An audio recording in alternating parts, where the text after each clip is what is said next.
Good morning, and let's get right to it. We'll start to see what the rhythm of our class is going to start looking at from now on.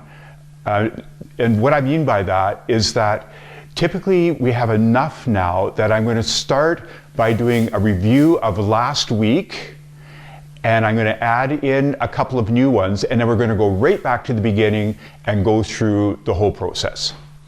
All right, so this is where we're going to start is with the bass drum and the first of the two daughters, which is called Daughter in the Mountain, that we're going to start as our review from last week. So before we do that, I want to just get you into a little bit of the rhythm of starting. So let's just do 9 rocking motions, and then we can kind of get the feel of it again.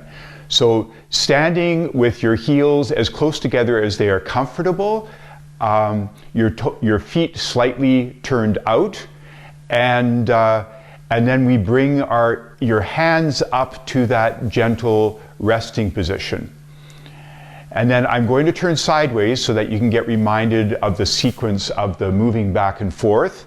So there's a little bit in that resting position of a slight kind of dropping into the pelvic floor as if you were looking for a high stool, and you're just letting your elbows drop, your shoulders drop, and your hands come to a comfortable place somewhere in front of your pelvis here.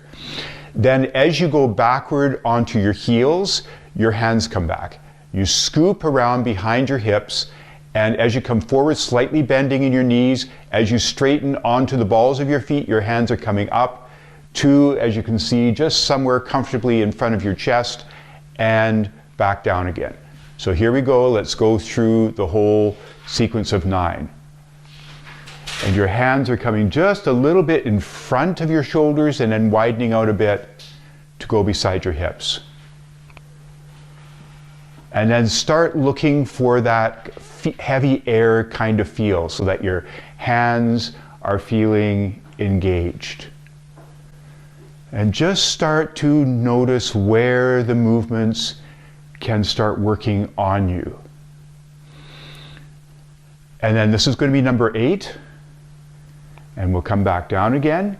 And then on the 9th one, you come up and in, and I'm just realizing the one thing I didn't get you to do was to step out with your foot.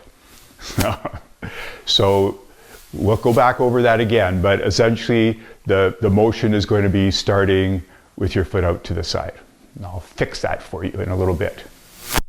So there's our basic rocking motion, just to kind of get you a little bit into the movement. It's a good one to use anytime you're starting out.